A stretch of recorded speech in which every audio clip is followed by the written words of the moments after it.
uriya muntu gutesha agaciro kubwira ariya magambo aguca intege iyo ahishurirwa uko Kristo akubona kugira ngo ariya magambo yo kugutuka no kuguca intege ari kongera kuyavuga. Ariko turashimira Imana ko data yatubonye mu bwiza budasanzwe.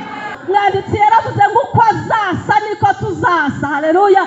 Kandi ngo uko azerekanwa niko tuzerekanwa. Intambuko uko azatambuka akimbagira niyo ngendo umugeni azaba arimo agenda, amaso azaba arimo arebesha, nimba ari ukuyatereka nk'inyana twese tuzaba twayateretse.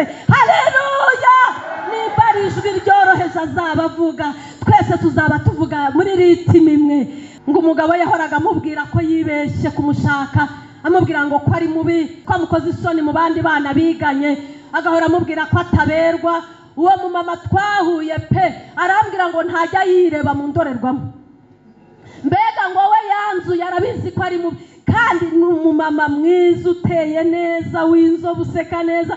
Ariko ngo iwe ni haba indorerwamo, ngo niyo anyuze ku nzu ifite urugi rufite ikirahure ngo ntajya ashaka guhindukira ngo arebemo kugira ngo atabona isura ye mbi bahora bamubwira. Kandi kumbi ni mwiza. Hari igihe abantu bagucunaguza batazi kuzana Kristo. Uhera uyu munsi umenye ko ari we mukwe wawe, niwe mugabo wawe, ntashaka kumubangikanya. Urukundo afite ukuntu rukomeye yarutanzeho n'ikiguzi gikomeye. Iyo abonye hari ahandi hantu uri kureba mugeni we arafuha cyane. Ngo hari n'abo bongera bagakwa bwa kabiri, mbega haba inkwano zitandukanye. Ariko turashimira Kristo, inkwano ye ni special. Inkwano ye ni special. Ngo yabonye ibindi byose abasore bose barabikoze, atanga inkwano itiganwa, inkwano y'amaraso ye. Sinzigera niba ya mirimo wangu. Yesu ashimwe, Yesu ashimwe. Haleluya. Amazina yanjye ni Jacqueline Mukashyaka, bamwe banzi ku izina rya Mama Arufa. Ndi umukristo kuri iri torero rya Kumukenke, nkaba ndi umudiyakoni. Ndashima Imana ko naje mu nzu y'Imana, kandi ndumva ashaka ko tuvuga Yesu nk'inshuti yacu, kandi inshuti iduhumuriza ikabana natwe. Naje kubakumbuza Yesu ko abakunda kandi kabarwanirira. Imana nihabwe icyubahiro. Imana nihabwe icyubahiro.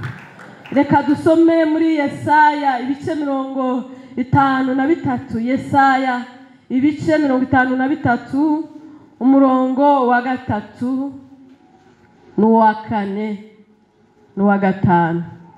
Yesaya ibice 53 umurongo wa 3 turageza kwa 5. Reka dusome mu izina rya Yesu. Haravuze ngo yarasuzugurwaga akangwa n'abantu, yari umunyamibabaro wamenyereye intimba, yasuzurwaga nk'umuntu abandi bima amaso, natwe ntitumwubahe. Nukuri intimba zacu nizo yishyizeho, imibabaro yacu niyo yikoreye, ariko twebweho twamutekereje nk'uwakubiswe n'Imana, agacumitwa nayo, agahitamishwa n'imibabaro. Nyamara ibicumuro byacu nibyo yacumitiwe, yashenjaguriwe gukiranirwa kwacu. Igihano kiduhesha amahoro cyari kuri we, kandi imibyimba ye niyadukirisha. Amen. Reka twongere dusome mu ndirimbo ya Salomo. Mu ndirimbo ya Salomo ibice ni 2. Indirimbo ya Salomo, indirimbo ya Salomo ibice 2. Hakurikira mubwiriza, abanza igitabo cya Zaburi, hagakurikiraho imigani, hagakurikiraho umubwiriza, nyuma y'umubwiriza akajyaho indirimbo za Salomo.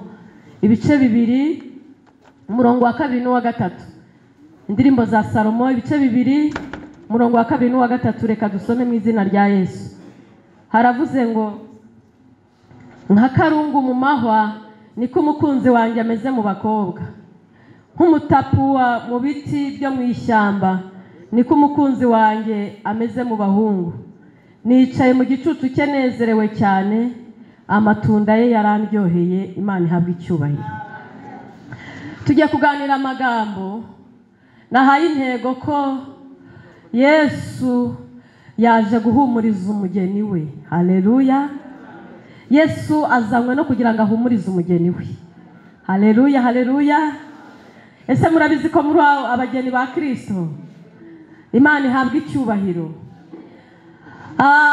Salomo yari umunyabwenge cyane, yavuze ashaka gushushanya urukundo Imana yadukunze ikarwerekanira mu maraso ya Yesu Kristo ubwo yaduhaga umwana wayo w'ikinege kugira ngo aducungure. Ariko Salomo ashatse kugaragaza urwo rukundo, abona uko yarutubwira hari ntiturwumva, arushushanya n'urukundo twebwe tuzi rujya ruba ku mugabo rukaba no ku mugore. Imana idufashe kandi tugirire neza cyane. Ngo mu gihe Imana yaturemye mu ishusho yayo, ngo umwana w'umuntu yagiye ahinduka, hanyuma Imana ngo yicuza icyatumye irema umuntu mu ishusho yayo. Imana biyitera umubabaro. Kandi mu gihe cya Adamu ubwo yajyaga imusura mu ngobyi ya Edeni, ngo yigize izindukirayo nk'uko yagiye mu gicamunsi, ngo igeze yihamagara Adamu nk'uko byari bisanzwe, ngo ariko isanga Adamu yihishe, ngo kubera ko yari yakoze icyaha, hanyuma yambara ubusa. Ahera ko Imana imugirira imbabazi, imuremera umwambaro wo kwambara. Ariko Imana birayibabaza, ihera ubwo yirukana Adamu mu ngobyi ya Edeni. Hagati yacu n'Imana hajyamo urusika. Ariko igihe kigeze Imana yongera tugirira imbabazi, rugaragarira muri Kristo Yesu. Araza yongera dusubiza mu rugo rwa data. Haleluya. Salomo rero ari kuvugura urukundo Imana yadukunze, yarugaragarije muri Yesu, ariko kugira ngo turwumve cyane, kuko azi ko umuntu aremwe mu rukundo. Nigize ngendana n'umuntu arimo yitotomba, yari uw'igitsina gabo, yari umusore, arimo avuga ukuntu ngo umukobwa ari kumuhamagara ngo yamutesheje umutwe, ngo ni inshuti ye, ngo nta mwanya afite, ari kubimbaza ngo mubyeyi ngo ubusenga ibi bintu ngo nabona umwanya. Ndamubwira nti impamvu utamufitiye urukundo nubwo nta ruhari nyine, ntari ku rukundo nirukuzamo ibintu byose uzabihagarika ujye kureba uwo wakunze. Iyo urukundo ruhari ibintu byose urabyibuza ukajya kureba umukunzi. Rero Salomo yashushanyije urwo rukundo Imana yadukunze ikarugaragariza muri Kristo, irushushanya hagati y'umukwe n'umugeni, ukuntu umukwe asiga iwabo akajya gushaka umugeni. Imana itugirire neza cyane. Wakwibaza iyo uvuze ukuntu Imana yadukunze turi babi, hanyuma Yesu akiyemeza kuza kuducungura tutamuzi, tunamwirengagiza, tubona nta n'agaciro afite. Imana idufashe. Niko twasomye muri Yesaya ngo twabonaga ari umuntu wo gusuzugurwa rwose, tukabona ni umuntu utari wo kwitabwaho, ngo tukabona ni n'umuntu w'umunyamibabaro, umuntu adakwiye guha agaciro. Niko twabonaga Yesu ubwo yazaga dushaka, twebwe twarushaga kumuhunga, tubona ko ari umugabo udafite agaciro, tubona ko ari umugabo udafite icyo atumarira. N'ijwi rye yarivuza guhamagara ukarininira, ukabona nta kintu yakumarira. Bibiliya iravuga ngo nyamara nubwo twamubonaga nk'umunyamubabaro, ibyaha byacu nibyo byamuhindiye isura, ibyaha byacu nibyo byamuhaye iriya sura itari nziza, ibyaha byacu nibyo byatumye asa nkaho ari umuntu uhetamishijwe n'imibabaro. Imana idufashe kandi tugirire neza cyane. Hanyuma ahangaha umukwe aranga aradukurikirana. Ndashaka kugira ngo mbamenyeshe ni igiki cyatumye Yesu adacika intege cyo gukomeza kuza kukureba wamusuzuguye. Nicyo gituma Yesu adacika intege aguhamagara ukanga kumwitaba ariko ntacike intege. Ni igiki gituma azindukira iwawe akongera akahirirwa, rimwe na rimwe ukamukingirana ku muryango ukanga ko yinjira. Bibiliya iravuga ngo ahagaze ku muryango w'umutima wawe, ngo arakomanga ngo niwumvijwe ukingure. Ariko hari abantu bakingiranye Yesu, ariko Yesu ntarambirwa, aracyahagaze ku miryango y'imitima yabo yihanganye abahamagara. Wavuga uti ni igiki gituma Yesu yihanganira twebwe ahamagara tutamushaka tutanamwitayeho, ariko agakomeza akaduhamagara, agakomeza akatwinginga. Hari uko yatubonaga, hari ishusho yatubonagamo atari iyi ngiyi tuba turimo y'ibyaha. Imana itugirire neza. Niho twasomye mu ndirimbo za Salomo arimo avuga neza uko Salomo yabonaga uyu mukwe, uko yabonaga umugeni. Imana idufashe. Bibiliya yatubwiye ngo yamubonaga ameze nka karungu mu mahwa. Haleluya, haleluya. Iyi karungu mu mahwa, ubundi karungu bavuga ko ari ururabyo. Ni ururabyo rumera ariko ngo rukamera ruzamutse ahantu rugoswe n'amahwa menshi cyane. Imana idufashe. Hanyuma Salomo agereranya ko Yesu yabonaga umugeni cyangwa itorero ngewe nawe ngakatubona nubwo turi mu isayo y'ibyaha. Abantu buzuye ibyaha by'ubusinzi, abantu buzuye ibyaha by'ubusambanyi, abantu buzuye ibyaha bibi, ariko Yesu agakomeza akagukurikirana ngo we ntago ari iyo shusho yari arimo abona, ngo ahubwo yakubonaga umeze nk'ururabyo. Haleluya. Yakubonaga ufite isura nziza, yakubonaga uri kumuhumurira cyane, yakubonaga uri kumukurura ufite imbaraga. Urwo rukundo amaso wamurebeshaga niyo yatumaga atihangana ngo agume mu ijuru. Imana idufashe kandi tugirire neza cyane. Aravuga ngo yamubonaga nka karungu, ngo yamubonaga na ubundi bwiza, iyindi sura irenze. Imana idufashe kandi tugirire neza cyane. Ngo yabonaga umugeni ngakabona afite ubudasa. Mbega yamugereranyaga n'abandi bakobwa ngakabona uyu mugeni ararenze. Imana idufashe kandi tugirire neza cyane. Kandi ngo yaramurebaga ngakabona n'imyambaro ye ngo ni imyambaro yererana. Haleluya, haleluya. Yisomye mu Byahishuwe ibice 19 ku murongo wa 7 niho havuga ngo tunezerwe twishime ngo kuko ubukwe bw'umwana w'intama busohoye, ngo kuko umugeni yambaye umwenda w'igitare mwiza urabagirana utanduye. Imana ihabwe icyubahiro. Yesu cyatumye akomeza kugukurikirana rimwe na rimwe rwose tubona uri mubi, ngo yabonaga we yagiraga ihishurirwa akabona wambaye imyenda ibengerana. Haleluya. Yarakurebaga akabona muri wowe ngo wuzuye ukuri kwinshi. Imana idufashe kandi tugirire neza. Ngo yarakurebaga ngakabona muri wowe ngo uri itorero rigari kandi rikomeye cyane. Haleluya. Ngo yarakurebaga akabona uri umugeni uzamuhesha icyubahiro n'agaciro. Haleluya, haleluya. Ngo icyatumaga yimira amajwi amuca intege aharagaragaza nka cya gitabo gifatanyishije imibabaro azahura nayo kugira ngo akugereho. Icyatumaga atita kuri iriya mibabaro ngo impumuro y'umugeni we yaramukururaga cyane. Haleluya. Ngo ubwiza bw'umugeni we bwaramukururaga cyane, ngo imvugo y'umugeni we ngo yaramukururaga cyane, akananirwa kwihangana yicaye mu bwami akavuga ati uyu mugeni ntagiye kumureba ntibyakunda. Haleluya, haleluya. Urwo rukundo rukamurusha imbaraga ngo rutuma ngo asiga icyubahiro cyase, asiga atuma intebe y'ubwami ayirekura, ngo kubera urukundo rw'uyu mugeni ngo yabonaga uyu mugeni ngo azakunda Kristo, ngo ku buryo ngo azagira ibintu yitandukanya nabyo ngo akabireka akabisiga kubw'uyu mukwe udasanzwe. Haleluya. Ibyo bitera Yesu kwemera imibabaro, kwemera kwiyemeza inkoni, kwiyemeza ibitutsi, kwiyemeza kwambara ubusa kugira ngo abashe kugera kuri uyu mugeni. Haleluya. Kandi namwe cyane cyane ku bantu bashatse vuba, hari igihe imiryango iterana ikabwira umusore kamubwira ati uriya mugeni uramushaka iki ko tubona afite amabinga? Atari amabinga ye mba mbona rwose mba mbona ari sawa. Bakamubwira bati ko uriya mugeni atize uzamuzana kumarira iki? Ati uwo nguwo ni utazanzamuraho intugu. Mbega iyo wakunze ibintu byose bakubwira bikwangisha umugeni, amaso yawe ntago abibona, ahubwo urakimirana ukirukanka cyane, ahubwo ukumva uko bari kukubwira ububi bwe urumva wakwihutisha itariki yo kugira ngo mubane. Uko niko Kristo yirengagizaga imibabaro n'akaga ari kureba, akavuga ngo uyu mugeni ntamuzanye ngo mwigezeho naba mpombye. Haleluya, haleluya. Turaba agaciro.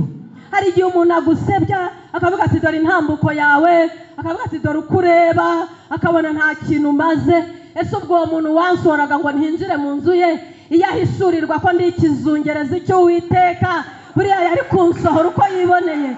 Uriya muntu gutesha agaciro kubwira ariya magambo aguca intege, iyo ahishurirwa uko Kristo akubona kugira ngo ariya magambo yo kugutuka no kuguca intege ari kongera kuyavuga. Ariko turashimira Imana ko data yatubonye mu bwiza budasanzwe. Haleluya, haleluya, haleluya. Nagira ngo mbabwire ngo Kristo ngo yabonaga ngo rwose itorero ari ryo mugeni, ngo yabonaga ngo rihishurwa ngo nkaho bavanze amaraso ku buryo utabasha kuvangura umugeni ngo ubashe kuvangura n'umukwe. Bishatse kuvuga ngo uje kureba Kristo urandeba gutya ukabona ni Kristo, wahindukira wareba Kristo ukabona ni njyewe Jacques. Kuvangura Kristo n'umugeni byarananiranye. Haleluya.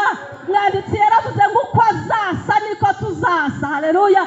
Kandi ngo uko azerekanwa niko tuzerekanwa. Intambuko uko azatambuka akimbagira niyo ngendo umugeni azaba arimo agenda. Amaso azaba arimo arebesha nimba ari ukuyatereka nk'inyana, twese tuzaba twayateretse. Haleluya. Nimba ari ijwi ryoroheje azaba avuga, twese tuzaba tuvuga muri ritimi imwe. Haleluya, haleluya. Hari uwavuze ngo turasa n'Imana, niko kuri turasa n'Imana. Hari igihe umuntu agucunaguza. Nigize mpura n'umumama wababaye cyane, ngo umugabo yahoraga amubwira ko yibeshye kumushaka, amubwira ngo ko ari mubi, ngo ko amuteshize, ko amukoze isoni mu bandi bana biganye, agahora amubwira ko ataberwa.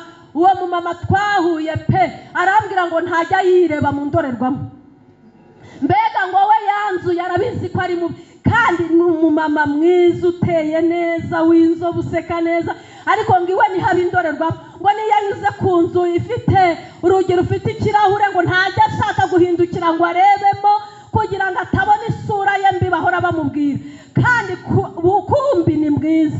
Hari igihe abantu bagucunaguza batazi kuzana Kristo. Hari abantu bagucunaguza bakakubwira ko nta n'uwakwemera, kavuga ngo inkwano zazi wawe zaba zipfuye ubusa. Ariko mwene data uri umugeni wa Kristo, uri uw'agaciro, uri umuntu uhenze, uri umuntu ukomeye. Imana nihabwa icyubahiro. Haleluya, haleluya. Ngo hanyuma Yesu yabonaga uyu mugeni ameze nka karungu uri mu mahwa. Aya mahwa ngo ni abakobwa yabonaga banze kwakira uru rukundo rwa Yesu. Abagereranya ngo nka babandi 99 yavuze ngo ajya asiga akajya kureba intama imwe ngo yihane. Haleluya. Ngo kandi intama imwe iyo yihanye ngo mu ijuru impundu ziravuga. Noneho rero Yesu yari afite ukuntu avugira mu migani.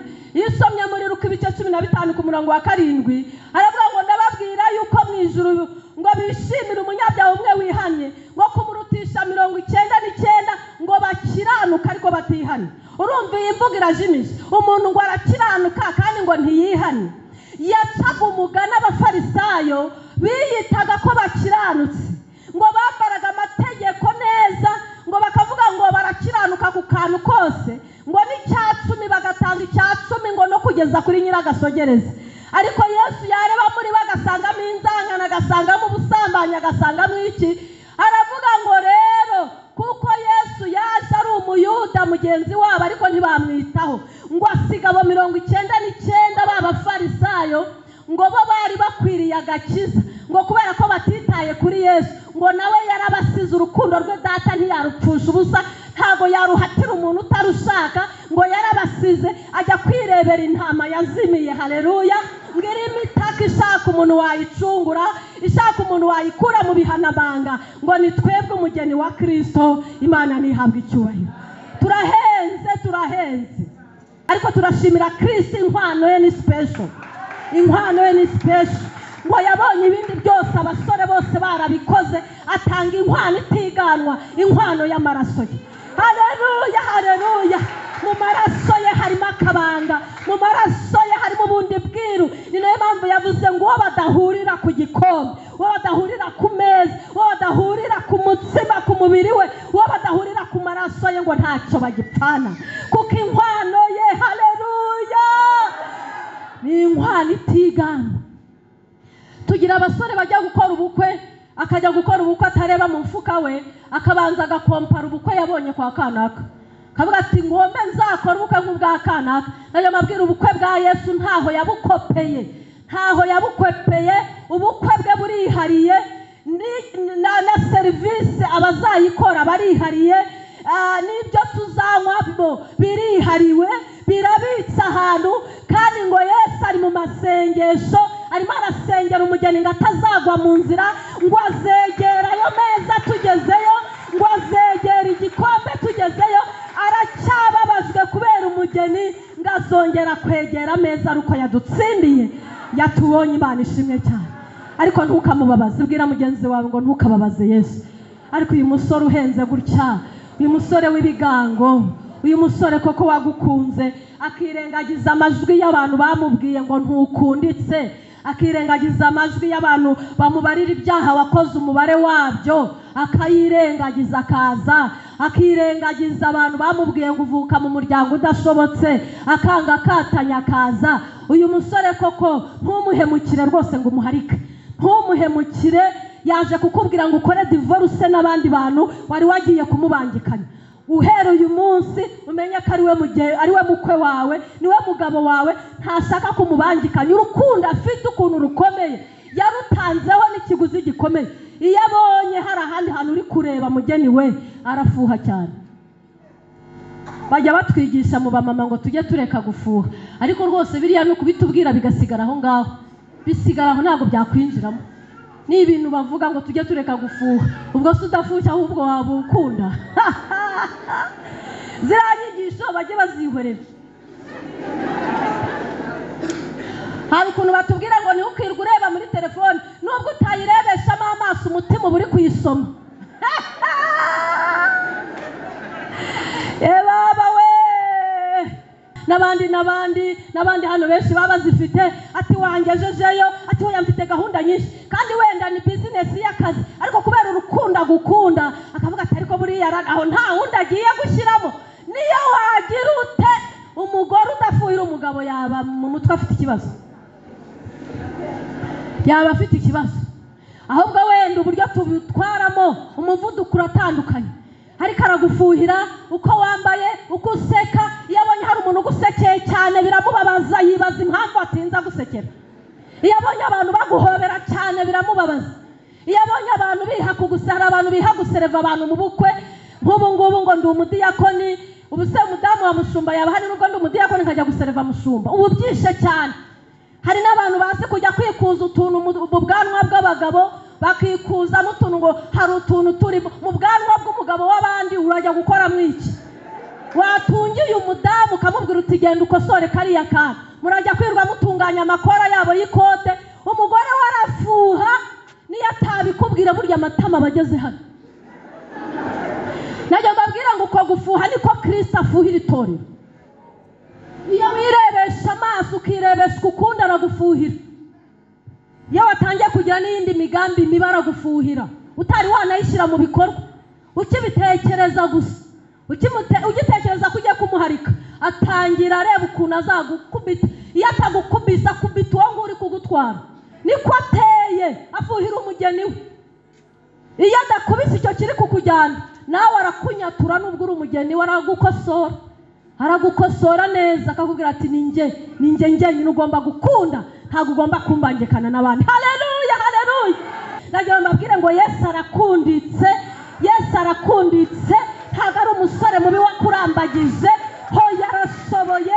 Afite ibyo azagutungisha, ntabwo azakwicisha inzara. Afite ibyo azakwambika, ntuzambara ubusa. Nihagira n'igisuma gihaguruka kugutera, azakimena. Afite imbaraga zo kuzanzagura imbaraga zose ziza guhagurukira umugeni we. Haleluya, haleluya. Umugeni rero nawe yabonye iyo mitoma, umugabo amuvuze, nawe aravuga ati ngiye ntavuze naba ndwaye. Hari ijambo yavuze hepfo ku murongo wa 3 hano mu ndirimbo za Salomo.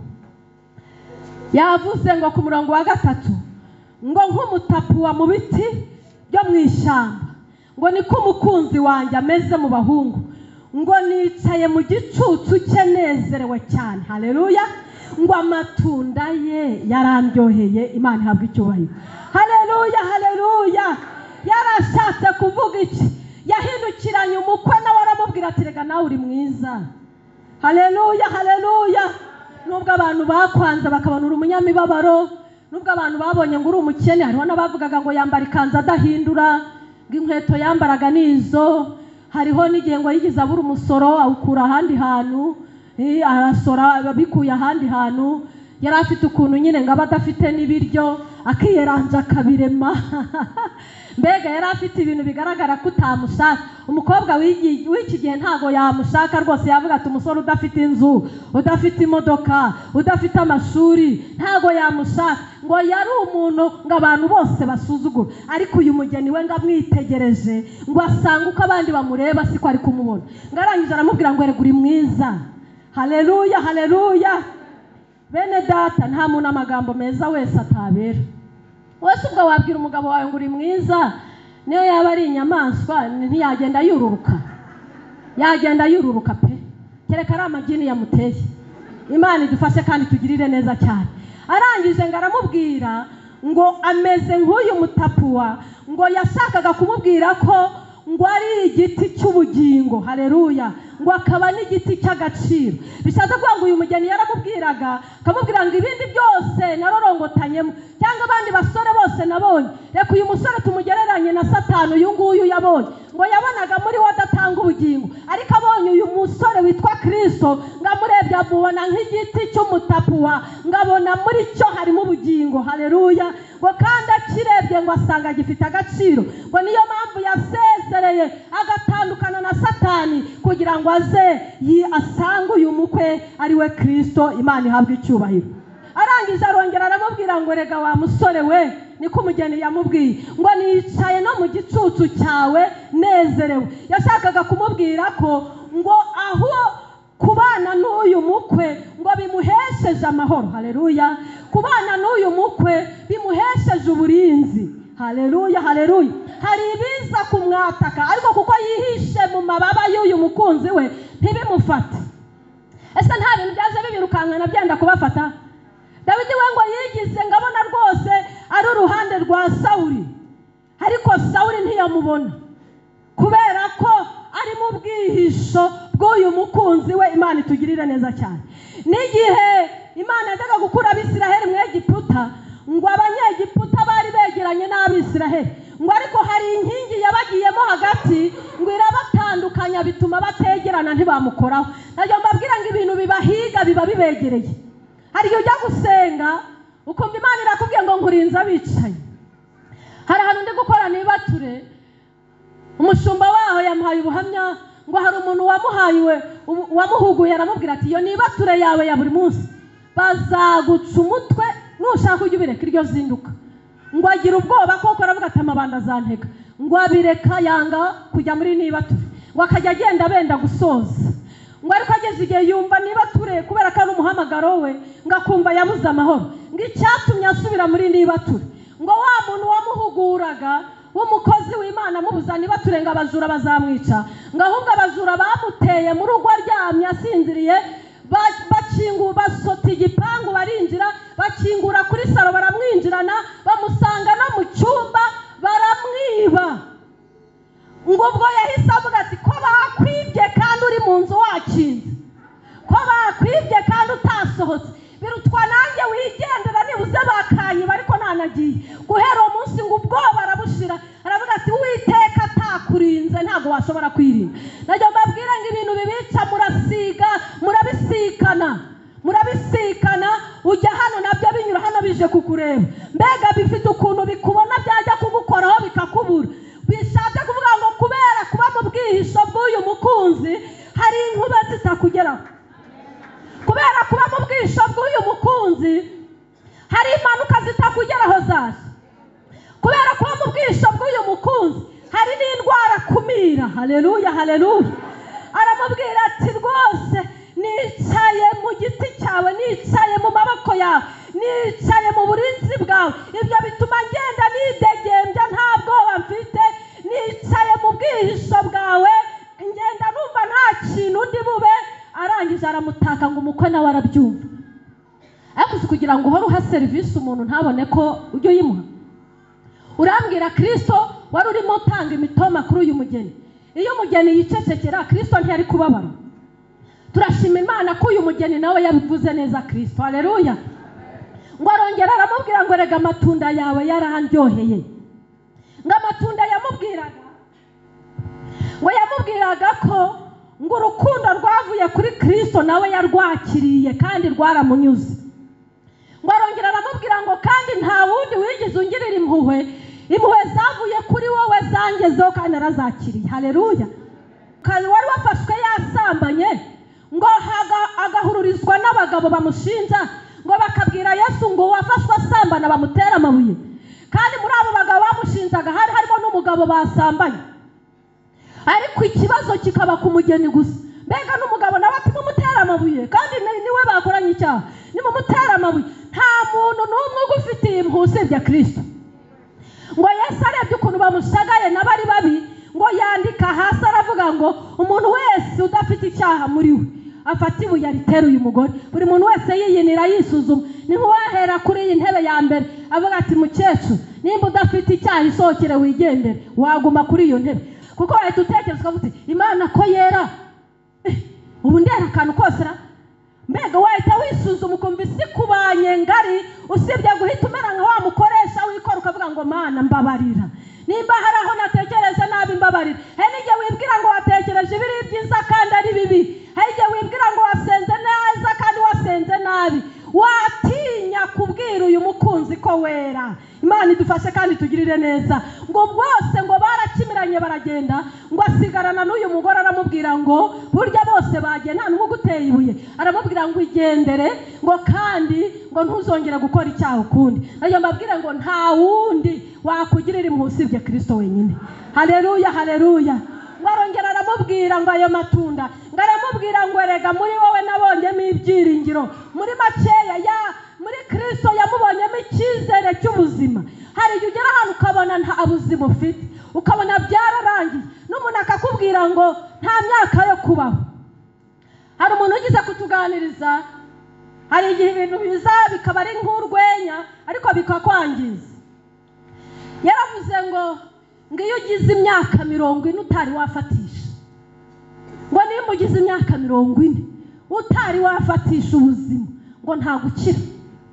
Ariko ngo nimba ufite imyaka 40 utari wakora ku kamodoka, nta kabanza, nta gishoro, ngo ubwo byararangiye. Uziko natasha mvuga ngo ko habura ibiri ngo nicokemo. Ye baba we nshakisha ikintu nakora muri iyi biri kugira ngo imodoka mbe nyibonye n'inzu n'ubuzima bundi bufatika, numva ngiye guta umutwe. Ariko ndashimira imvugo ya Kristo. Haleluya. Aho abantu babona ko byarangiriye, ko bitakunda, nyuma ya 40 atanga imodoka. Haleluya. Nyuma ya 40 atanga amazu, nyuma ya 40 abantu bajya mu ishuri bakiga bakaminuza, nyuma ya 40 abantu barabyara, nyuma ya 40 abantu barashaka. Haleluya, haleluya, haleluya. Uyu mugeni aravuga ngo muri wowe Kristo nabonyemo ibyiringiro. Nari nataye icyizere cy'ubuzima, nari nabonaga byararangiye. Kirya gihe maze gupfusha umugabo nabonye ko ubuzima burangiye. Cyagiye maze kuba imfubyi nabonye kubaho kwanjye kurangiye. Cyagiye banyirukanye mu kazi nabonye kubaho kurangiye. Ariko numvise ijwi ryawe rimpumuriza. Muri wowe harimo icyizere cy'ejo hazaza. Muri wowe ejo ni byiza, muri wowe ejo birakomeye, muri wowe ejo bizakunda, muri wowe ejo bizagenda neza, muri wowe ejo uzahura n'abakubwira amagambo meza. Haleluya, haleluya. Arongera aramubwira ngo amatunda yawe yarandyoheye, ngo muri wowe nabonyemo amahoro. Turashimira Imana ko muri Kristo harimo amahoro. Harimo amahoro. Hari igihe uba mu nzu y'umuntu ukodesha ukahashima ukanaharambata sinzahimuka, wazajya kumva ukumva nyirinzara akomanze ati rero nagira ngo nguhe private y'inzu yanjye ndashaka kuyihindura amabati. Kandi wari warahashimye. Hari igihe uba mu kazi ukumva warafatishije, ariko bakakubwira ngo kontara yawe yagize gute, yarangiye, kandi ngo ntabwo uri bwongere gusinya kontara. Ariko turashimira Imana muri Kristo twasinye kontara itarangira. Niyo mpamvu biduhesha amahoro. Buri gihe duhora twumva muri we twuzuye, kandi muri we harimo agaciro. Muri we ntazigera turambirwa ngo adusezere. hateye ibintu muri iki gihe bya divorce, aho umugabo areba akavuga ngo imyaka tumaranye igihe irarangiye, akavuga ati reka nshaka undi mwana mutoya, akagusezerera. Umudamu akakureba akavuga ati mbona rwose imvi zimaze kuba uruyenzi. Hari abasore bafite ibizigira bazi kuvuga imitoma neza, wowe mba mvuga uri muvuga harimo amakaraza, akagusezerera neza akajya gushaka undi mugabo. Ariko muri Kristo Yesu twasinye kontara ya burundu. Haleluya, haleluya. Niyo mpamvu twicaye mu gicucu cye tunezerewe. Imana nihabwa icyubahiro. Amagambo yatubwiye kongera tuyasubiremo cyane. Haleluya, haleluya. Na amagambo natekerejeho cyane, ndavuga ntari komana ni igiki cyatumyusa. Korari gahogo yararirimbira avuga ngo wanciye iki Yesu. Nawe mubaze mu mutima wawe yaguciye iki? Yaguciye ubwo bwiza yakubanagamo, yaguciye ko yabonaga uzamuhesha agaciro, yaguciye ko muzabana mu buzima bwose, yaguciye ko uzamuhesha icyubahiro, yaguciye ko muri wowe yakubonaga mukuri, yaguciye ko yabonaga muri wowe uzamwamamaza ukamugeza n'ahandi batamuzi. Imana nihabwa icyubahiro kandi Imana nishimwe kuko ari inyembaraga kandi kuko ari inyabutware. Ariko Yesu afite ikibazo. Yesu afite ikibazo kuri uyu mugeni. Yesu yarakugaburiye, Yesu yakurwaniriye intambara. Nayo mabwira ngo Yesu ntajya ahinduka ariko ajya yihindura ukundi. Yigize yihindura ukundi ngo imbere y'abigishwa batatu, ngo ari kumwe na Petero na Yohana na Yakobo, ngo babona yihinduye ukundi, ishusho ye irabengerana, ngo batangira kwifuza ko bakwigumiraho. Nayo mabwira ngo Yesu ageze iwawe mu buryo butandukanye. Yigize atabara Yesu wanga ageze mu rugamba rw'Iyeriko, ngo yazengurutse yibaza icyo azakora, ngo ariko Yesu amutabara, ngo aza yambaye intwaro nk'umusirikare. Haleluya. Ngo Yesu amubonye aravuga ngo uwo mubabisha kugira ngo nkumerere nabi, ariko arangiza aramubwira ngo ubu ndi umugaba w'ingabo z'Uwiteka. Haleluya. Nzanywe no kugira ngo ngutabare muri uru rugamba. Ese mwibutse ko Yesu yigize abatabara mu rugamba rukomeye cyane? Mwari mwabuze uko mubigenza. Yesu akururuka akaza akaba ari we mucamanza, akambara ikanzu, yarangiza agakata itegeko rikurengera aho ari gukatirwa burundu, yarangiza agakata itegeko rikurengera, urugamba akarukurwanirira akarutsinda. Imana nihabwa icyubahiro, Imana nihabwa icyubahiro. Haleluya, haleluya. Hari igihe Yesu ajya aseruka iwawe, akaza atambaye igisirikare nk'uje kukurwanirira, akaza yambaye ibyuma nka dogiteri, kuko muri wowe hari indwara basezere bakavuga ngo izakwica, ariko akaza yambaye itaburiya, akaza akinjira afite ibikoresho bihagije, akakubwira ngo ubu ni ngewe uje kukwisuzumira, ni ngewe uje kugukorera operasiyo, yarangiza akagukiza, akazi iwawe yabaye dogiteri. Haleluya, haleluya, haleluya. Hari igihe ageze iwawe ameze n'ikigo kigemuye ibyo kurya, umaze iminsi wumva inzara ikumereye nabi, akaza yohereje ibyo kurya, akinjira ukabona stock iruzuye. Ndashimira Yesu kajya yihinduranya. Haleluya, haleluya, haleluya. Yesu yagiye atwiyereka mu buryo butandukanye. Yigize atabara umugabo Hezekiya, ngo yahuye n'umugabo witwa Senekereba aramucunaguza. Reka mbabwire bene data, mujye mushima Imana nimubona bwije bukeye. Nubona abadayimoni bakuretse ntuzagire ngo bagufitiye impuhwe, nuko uyu mugabo aba yahagutse akakurwanirira. Ngo Senekereba yigize arakarira Hezekiya, ngo kubera Hezekiya yimye ingoma ngagira ibicanira senya, ko ngo Senekereba aramurakarira, ngamutumaho rebushake wo kumucunaguza no kumutuka, ngamutumaho rebushake wo kumutuka ngo mu rurimi rwumvwa n'abaturage bose, ngo yanga kumubwira mu rurimi rw'urunyaremaya, ngamubwira mu rurimi rw'uruyuda rwumvwa na rubanda. Nayo mabwira hari igihe Satani akurwanya, mu kurwanya mu bwihisha akabona ntibihagije, akaguharabika ku karubanda ku buryo abantu bose bakubona, mbega akakunyanyagiza, mbega akakwandarika. Imana idufashe. Yaramwinginze ngo avuga mu rurimi twumvikana rw'urunyaremaya, aravuga ngo si wowe nkutumweho, ngo nkutumweho ngo n'aba baturage bawe bose, ngo kandi ayo mabwire ngo muzarya umwanda wa tuwarete. Reka mabwire Satani ajya apfobya umugeni wa Yesu, Satani ajya mupfobya akamutesha agaciro, akamuvuga amagambo, Satani ajya apfobya umugeni wa Kristo akamubabaza. Ariko nababwiye ngo Yesu aje guhumura guhumuriza umugeni we aje kumutabara. Yahise atuma Yesaya ajya guhanurira Hezekiya ngo genda umubwire ngo ntatinye ayo magambo akanganye ya Rebushake yatumwe na Senakeribu. Aramubwira ngo nje kugutabara, ngo kandi nubwo yaje kugutera ngo nje kuvugana nawe ngo ntago azagera i Yerusalemu, kandi nubwo yaje kukurasa ngo ntago imyamba azayohereza ngo ikugereho. Nagira ngo nkuhumurize mugeni wa Yesu, nubwo Senakeribu afite imipango myinshi yagupangiye, ariko Uwiteka avuganya nawe ngo iyo migambi ntago izahama. Haleluya, haleluya. Nubwo afite imyamba ashaka kukurasaho, ahari yakohereza ihembe rigakubita umutwe, ariko uyu mukwe araje kubamba amahema yo kukugota kugira ngo iyi myamba agambiriye kukurasa itakugeraho. Imana nihabwe icyubahiro.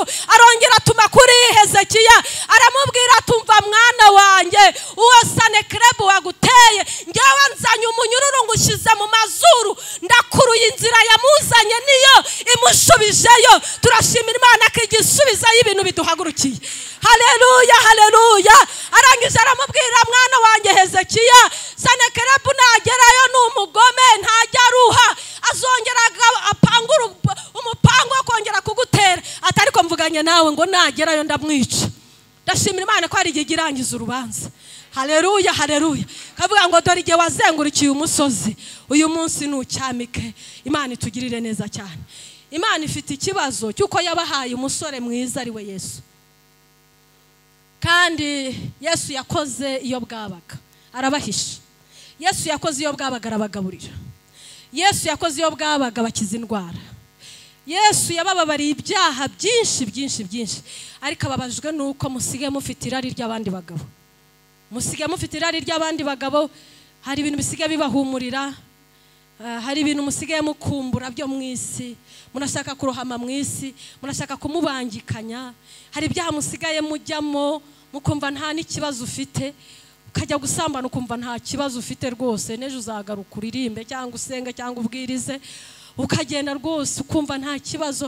Ariko Yesu ababajwe n'ibyaha murimo, ababajwe n'inzangano ziba mu mitima yanyu, ntacyo atabakoreye. Ababajwe no kutababarira kubarimo. Yesu arimo arabafuhira kugira ngo mureke uwo mugome ari we Satani muri gukorera, mwongere mugaruke mu rugo rwe, abagirire neza cyane. Imana ibaha umugisha. Mwakire neza ijambo ry'Imana. Ndashaka gusenga, ariko tugasenga mu buryo bubiri. Ndashaka gusengera umuntu wongeye kwitekereza kumva Yesu hari ibintu yamukoreye, akitekerezaho utarebye hirya no hino. Nubwo ufite ibyifuzo imbere ye, ariko banza ukurure. Nanjye nibutse ibyo muri primaire. Ibaza ukuntu nibutse ibyo muri primaire. Nawe ugira ibintu wibuka, nashaka ari ibya nyuma ya primaire, nushaka aba ari ibya mbere y'intambara, nushaka wibuka ibyo mu ntambara, nushaka wibuka ibya nyuma y'intambara, nushaka wibuka ibyo muri Covid na nyuma ya Covid, nushaka wibuka ukiri umwana, wibuka ukiri umusore, wibuka ukimara kubyara utari wabyara, wibuka ibintu Yesu yagiye gukorera, wibuka ukuntu yagiye guhisha, wibuka ukuntu yagiye kugaburira, wibuka ukuntu yagiye gucira imanza zitabera, wibuka ukuntu yaguhaye agaciro abantu barabonaga ntacyo umaze. Wenda nge navuze abansohoye mu nzu, wasanga wenda wowe hari n'abagukubise, wasanga hari n'abakwimye ibiryo, hari n'uwambwiye ngo babimuhaga bamaze kubiciramo, bakabanza bagaciramo barangiza bakabimuhereza, kuko adafite ahandi ho kurya, agafata hamwe baciriye akahajugunya, ibisigaye akabirya. Ubu ngo akaba yaraguhaye ameza yuzuye, ariko ubu ngubu ukaba urimo rwose kumutendeka Yesu, umushakiraho abandi bagabo umubangikanya, ujya mu byaha. Yesu arababaye kandi yagukoye inkwano ihenze. Nyemerera wongere umugarukire. Imana ikugirire neza. Abantu baba bashaka kwiyunga na Yesu bagejuru, ni umunyembabazi. Umunyembabazi agira n'impuhwe. Hari n'abantu babona ngo byararangiye ngo ntiyakubabarira, ngo ibi bingana gutya ntiyakubabarira, ariko igipimo icyo ari cyo cyose Yesu arakubabarira. Yaba ari urwangano, yaba ari ukwiba, yaba ari uko waguye, yaba ari bwo umwumvise, Yesu arababarira rwose. Imyaka waba ufite yose Yesu arababarira. Nimba hari wumva hari umugayo ufite kuri Kristo kandi ari hano aragukeneye, ujye juru hanyuma akweze, yongera kwambika umwambaro mwiza urabagirana. Nimba hari ujye juru, usaha ndahatindara, ntago matinda buri mugeni wese yiyumviye ubwiza bw'uyu mukwe. Nimba hari ujye juru, mwarimu umushyitsi aze abasengere, mwebwe mushaka kugira ngo Uwiteka beze kubw'amaraso ya Yesu Kristo. Namara kubeza kubasengera. Turaza guhaguruka twese nk'itorero, hanyuma umushumba Damascene w'iri torero ryacu rya Kumukenke nawe ari buze kudusengera twese kugira ngo Imana iduhanagura amarira Sanakerebu yaduteye, kugira ngo Imana idukize Sanakerebu n'ubukana bwe, kugira ngo Imana iturwanirire idukize aya mahwa ari kuduhanda, yongera duhe mu buzima bw'umutekano, kuko umugeni arababajwe, hari ibintu bimugoye. Imana ibagirire neza cyane. Murakoze. Nimureke twubaha Imana, kandi mba numva iri jambo ribonetse ni umutsima w'ubugingo, ni umutsima utera imbaraga, kandi rivura n'abari barwaye mu mitima. Niyo mpamvu bafashe umwanzuro wufashe ari umwanzuro mwiza, murushaho kuguma kuri uwo mwami nk'umurengezi. Mureke rero dusenga Imana, natwe dufatikanye nk'itorero tubaheke, kuko ni abana bavutse kandi babyawe n'ijambo ry'Imana. Sinzigera niba ya mirimo wangu amaraso yawe yadukuye mu mwijima tuzana mu mucyo, ubu tugenda tudafite ubwoba kubw'intsinzi yawe Yesu. Amaraso yawe yadukuye mu mwijima tuzana mu mucyo,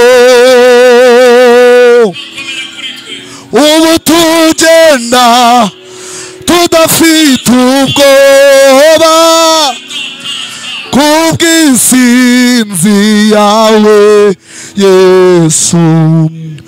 Haleluya, haleluya. Uri nyembabazi, reka isi yose, reka isi yose iririmbe rwa rukundo wadukunze.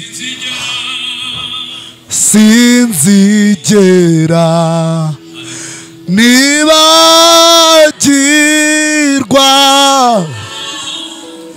ya mirimo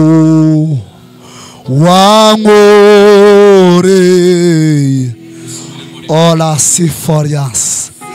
Sinzigera nibagirwa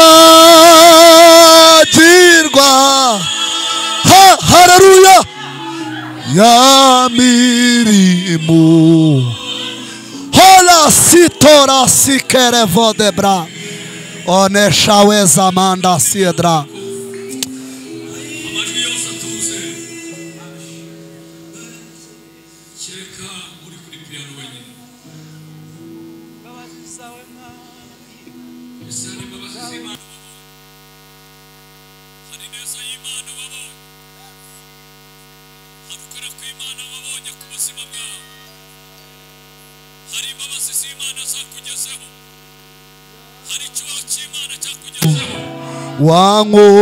Wankoreye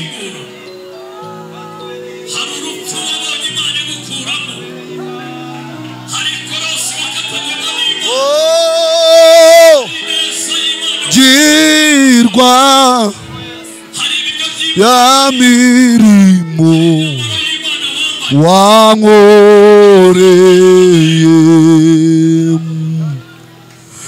Turirimbe Yesu wapfuye,